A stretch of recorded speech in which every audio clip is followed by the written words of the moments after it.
TV 24 news ವಾಹಿನಿಗೆ ಸ್ವಾಗತ.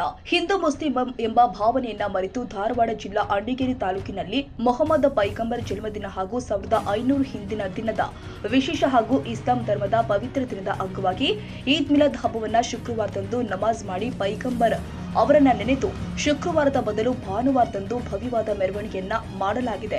ಕಾರಣ ಏನಪ್ಪಾ ಅಂದ್ರೆ ಈದ್ ಮಿಲಾದ್ ಹಬ್ಬವು ಶುಕ್ರವಾರ ಬಂದಿದ್ದು ಮಧ್ಯಾಹ್ನ ನಮಾಜ್ ಮಾಡಲಿಕ್ಕೆ ಸಮಸ್ಯೆ ಆಗುತ್ತೆ ಹಾಗೂ ಶುಕ್ರವಾರದಂದು ಅಣ್ಣಿಗೇರಿಯ ಹೃದಯದ ಭಾಗವೆಂದೇ ಕರೆಯಲ್ಪಡುವ ಚೆನ್ನಮ್ಮನ ಸರ್ಕಲ್ ನಲ್ಲಿ ಪ್ರತಿ ಶುಕ್ರವಾರ ಸಂತೆ ಇರುವ ಕಾರಣಕ್ಕೆ ಮೆರವಣಿಗೆ ವೇಳೆ ಸಾರ್ವಜನಿಕರಿಗೆ ಸಮಸ್ಯೆ ಆಗುತ್ತೆ ಮತ್ತು ರಸ್ತೆಯ ಅಕ್ಕಪಕ್ಕದಲ್ಲಿ ಅನೇಕ ಗಣೇಶನ ಮೂರ್ತಿಗಳನ್ನ ಕೂರಿಸಿದ್ದಾರೆ ಎಂಬ ಕಾರಣಕ್ಕೆ ಭಾನುವಾರದಂದು ಹಿಂದೂ ಮುಸ್ಲಿಂ ಭೇದ ಭಾವವಿಲ್ಲದೆ ಭಾವೈಕ್ಯತೆಯಿಂದ ಈದ್ ಮಿಲಾದ್ ಹಬ್ಬವನ್ನ ವಿಜೃಂಭಣೆಯಿಂದ ಆಚರಣೆ ಮಾಡಲಾಗಿದೆ.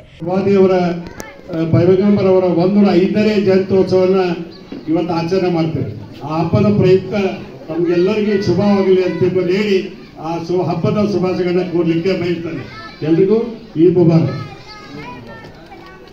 ನಾನು ಶಾಸಕನಾಗಿ 2.5 ವರ್ಷದಲ್ಲಿ ಅಂಜುಮನ್ ಸಂಸ್ಥೆಯವ್ರ ಬೇಡಿಕೆ ಏನ್ ನನ್ನ ಮುಂದೆ ಇಟ್ಟಿದ್ರು 55 ಲಕ್ಷ ರೂಪಾಯಿ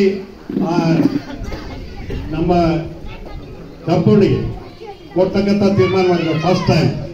ಆಮೇಲೆ ಈ ಹೊಸಪೇಟೆ ಓಣಿಯವರು ಹಿರಿಯರೆಲ್ಲ ಬಂದರು, ಅವರಿಗೆ 20 ಲಕ್ಷ ರೂಪಾಯಿ ಅನುದಾನವನ್ನು ಈಗಾಗಲೇ ಅಂತ ಹಬ್ಬವನ್ನ ಹಿಂದೂ ಮುಸ್ಲಿಂ ಒಕ್ಕಟ್ಟಾಗಿ ಆಚರಣೆ ಮಾಡ್ತಕ್ಕಂಥ ಹಬ್ಬ ಎಲ್ಲಿ ನಡೀತಿತ್ತಂದ್ರೆ ಅದು ಅಣ್ಣಿಗೇರಿಯಲ್ಲಿ ನಡೀತಿದ್ದ ಅನ್ನೋದು ಬಹಳ ಹೆಮ್ಮೆಯಿಂದ ನಾವು ಹೇಳ್ಕೊಂಡು ಬರ್ತೇವೆ. ನಾನು ಅಂಜುಮನ್ ಅಧ್ಯಕ್ಷರು ಸರ್ವ ಸದಸ್ಯರು ತುಂಬಿಕೊಂಡು ತಾವು ನನಗೆ ನಿನ್ನೆ ಫೋನ್ ಮಾಡಿದಾಗ 7ನೇ ತಾರೀಕು ಹಾಕಿರ ಅಂತೀರಿ ಅಂತಂದ್ರೆ 5ನೇ ತಾರೀಕಿಗೆ ಮಾಡಬೇಕು ಅಂತ ಹೇಳಿದ್ವಿ. ಇಲ್ಲ ನಾವು 7ನೇ ತಾರೀಕಲ್ಲಿ ಫಿಕ್ಸ್ ಮಾಡಿಬಿಟ್ಟೇವಿ, ಅವಾಗ ಶುಕ್ರವಾರ ಐತಿ ಹೀಗೆ ಅಂತ ಅನ್ನುವಂಥ ಮಾತನ್ನು ಹೇಳಿದ್ರು.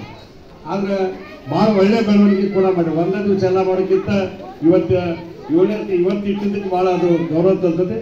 ತ್ಯಾಗ ಮತ್ತು ಬಲಿದಾನಕ್ಕೆ ಮತ್ತು ಜಗತ್ತಿಗೆ ಶಾಂತಿ ನೆಮ್ಮದಿಯ ಮಹತ್ವವನ್ನು ಎಲ್ಲ ಕಡೆ ಅನ್ನ ಸಂತರ್ಪಣೆ ಆಗಿರ್ತಕ್ಕಂಥದ್ದು ಮತ್ತು ಇವತ್ತು ಬರಿಕೇರಿಯು ಪ್ರತಿ ವರ್ಷದಂಗ ವರ್ಷ ಬಹಳ ಮೆಚ್ಚಬೇಕಾಗುತ್ತೆ. ಯಾಕಂದರೆ ಇಡೀ ಊರಿನ ಸಕಲ ಸುದ್ದಿಗಳು ಕೂಡ ಇಲ್ಲಿ ಅನ್ನ ಸಂತರ್ಪಣೆಯನ್ನು ಬರಿಕೇರಿ ಊರಿನವರು ನಡೆದುಕೊಂಡು ಬರ್ತಾರೆ. ಅಂದರೆ ಬಹಳ ವಿಶೇಷವಾದಂಥ ವಾತಾವರಣದಲ್ಲಿ ನಾವು ಇವತ್ತು ಮೊಹಮ್ಮದ್ ಪೈಗಂಬರವರ ಒಂದು ಜನ್ಮದಿನವನ್ನು ಆಚರಣೆ ಮಾಡಬೇಕು. ಪೈಗಂಬರು ಮತ್ತು ಅನೇಕ ದಾರ್ಶನಿಕ ಭಾವನೆ ಏನಂದ್ರೆ ಎಲ್ಲರೂ ನನಗೆ ಒಳ್ಳೆಯದಾಗಲಿ ಅಂತ ಯಾರೂ ಅನ್ನಲಿಲ್ಲ, ಆದರೆ ಇಡೀ ಮನುಕುಲಕ್ಕನ ಒಳ್ಳೆಯದಾಗಲಿ ಅಂತಕ್ಕಂಥ ಒಂದು ಸಂದೇಶವನ್ನು ಆ ಎಲ್ಲ ದಾರ್ಶನಿಕ ಸಾರಿದ ಜೊತೆಗೆ ಮೊಹಮ್ಮದ್ ಪೈಗಂಬರವರು ಕೂಡ ವಿಶೇಷವಾಗಿ ಇಡೀ ಜಗತ್ತಿನ ಶಾಂತಿಗಾಗಿ ನೆಮ್ಮದಿಗಾಗಿ ಪ್ರಯತ್ನ ಮಾಡಿರ್ತಕ್ಕಂಥ ಒಬ್ಬ ಮಹಾನ್ ಪ್ರಭಾವಗಳು. ಅಂಥವರ ಜನ್ಮದಿನಗಳು ನಾವೆಲ್ಲ ಪಾಲ್ಗೊಳ್ತಕ್ಕಂಥದ್ದು ಭಾಳ ಹೆಮ್ಮೆಯನ್ನು ಪಡ್ತಕ್ಕಂಥ ಸಂಗತಿ.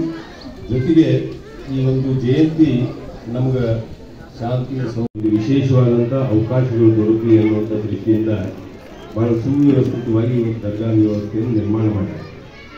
ಅದಕ್ಕೆ ಇವತ್ತು ನಮ್ಮೆಲ್ಲರಿಗೂ ಒಂದು ನೋವಿನ ಸಂಗತಿ, ಪ್ರತಿ ಹಂತದೊಳಗೆ ನಮ್ಮೆಲ್ಲ ಆದ್ರಿಯವರು ಹಿಡ್ಕೊಂಡು ಇಲ್ಲಿರ್ತಕ್ಕಂಥ ಎಲ್ಲ ಭಕ್ತರಿಗೆ ಸಲಹೆಯನ್ನು ನೀಡುವ ಮುಖಾಂತರ ಮಾರ್ಗದರ್ಶನವನ್ನು ಮಾಡುವ ಮುಖಾಂತರ ನಮ್ಗೆ ಖತೀಬ್ ಕಾಕಾರು ಬಹಳಷ್ಟು ನಮ್ಮೆಲ್ಲರಿಗೂ ಕೂಡ ಒಂದು ಮಾರ್ಗದರ್ಶನ. ಈ ಸಂದರ್ಭದಲ್ಲಿ ಮುಸ್ಲಿಂ ಸಮಾಜದ ಗುರುಗಳು ಸೈಯದ್ ಸಜ್ಜಾದ್ ಖಾದ್ರಿ ಪೀರ ಹಾಗೂ ಪರಮ ಪೂಜ್ಯ ಶಿವಕುಮಾರ್ ಮಹಾಸ್ವಾಮಿಗಳು, ನವಲಗುಂದ ತಾಲೂಕಿನ ಜನಪ್ರಿಯ ಶಾಸಕರು ಎನ್ಎಚ್ ಕೋನರೆಡ್ಡಿ ಸಾಹೇಬ್ರು, ಪದ್ಮಶ್ರೀ ಪ್ರಶಸ್ತಿ ಪುರಸ್ಕೃತ ಅಬ್ದುಲ್ ಖಾದರ್ ನಡಗಟ್ಟಿನವರು, ನವಲಗುಂದ ಸಿಪಿಐ ರವಿಕುಮಾರ್ ಕಪ್ಪತ್ತನವರ್ ಸಾಹೇಬ್ರು, ಅಣ್ಣಿಗೇರಿ ಪಿಎಸ್ಐ ಉಮಾದೇವಿ ಮೇಡಂ ರವರು, ಅಂಜುಮನ್ ಟ್ರಸ್ಟ್ ಕಮಿಟಿ ಅಧ್ಯಕ್ಷರು ಐಜಿ ಸಮುದ್ರಿ ಫಕ್ರು ಸಾಬ್ ಲೋಕಪುರಿ, ಬಿಜೆಪಿ ರೈತ ಮೋರ್ಚಾ ಅಧ್ಯಕ್ಷರು ಷಣ್ಮುಖ ಗುರಿಕಾರ್, ಆನಂದ ಕಲಾಲ್, ಪ್ರಕಾಶ್ ಅಂಗಡಿ ವಕೀಲರು, ಕಿಂದ್ರಿ ಬುಡ್ಡ ಸಾಬ್, ಚಂದು ಸಾಬ್ ಅಗಿಸಿ ಬಾಗಿಲ, ಚಂಬಣ್ಣ ಸುರಕೋಡ್ ಪುರಸಭೆಯ ಅಧ್ಯಕ್ಷರು ಶಿವಾನಂದ ಬೆಳಹಾರ್, ವಾಸು ಸಾಬ್ ನವಲಗುಂದ್ ಯುವಕರು, ಮಕ್ಕಳು ಈ ಭವ್ಯವಾದ ಈದ್ ಮಿಲಾದ್ ಆಚರಣೆಯಲ್ಲಿ ಹಿಂದೂ ಮುಸ್ಲಿಂ ಎಂಬ ಭೇದ ಭಾವವಿಲ್ಲದೆ ಅಣ್ಣಿಗೇರಿ ಜನ ಮೆಚ್ಚುಗೆಗೆ ಪಾತ್ರರಾಗಿದ್ದಾರೆ. ಶಾಂತರಾಜ ಭೇಟಿ ಅಣ್ಣಿಗೇರಿ. ಕನ್ನಡಿಗರ ಮೆಚ್ಚಿನ ನಿಮ್ಮ ಟಿವಿ 24 ಕನ್ನಡ ನ್ಯೂಸ್ ವಾಹಿನಿ ಇದೀಗ ಟಿವಿಯಲ್ಲಿ ಲಭ್ಯ. ಕರ್ನಾಟಕ ಮತ್ತು ದೇಶ ವಿದೇಶದ 360 ಡಿಗ್ರಿ ಸುದ್ದಿ ಹಾಗೂ ಉತ್ತರ ಕರ್ನಾಟಕ, ಬೆಳಗಾವಿ, ಬಾಗಲಕೋಟೆ, ಧಾರವಾಡ, ಹಾವೇರಿ, ಗದಗ, ಬಿಜಾಪುರ ಜಿಲ್ಲೆಯ ಕ್ಷಣ ಕ್ಷಣದ ವಿವರವನ್ನ ಪಡೆಯುವುದಕ್ಕೆ ಟಿವಿ 24 ಕನ್ನಡ ನ್ಯೂಸ್ ವಾಹಿನಿಯನ್ನ ಲೈಕ್ ಮಾಡಿ, ವಿಡಿಯೋಗಳನ್ನ ಶೇರ್ ಮಾಡಿ, ಕಮೆಂಟ್ ಮಾಡುವ ಮೂಲಕ ನಮ್ಮ ವಾಹಿನಿಗೆ ಸಹಕಾರ ನೀಡಿ ಮತ್ತು ಚಾನೆಲ್ ಅನ್ನ ಸಬ್ಸ್ಕ್ರೈಬ್ ಮಾಡಿ. Thank you.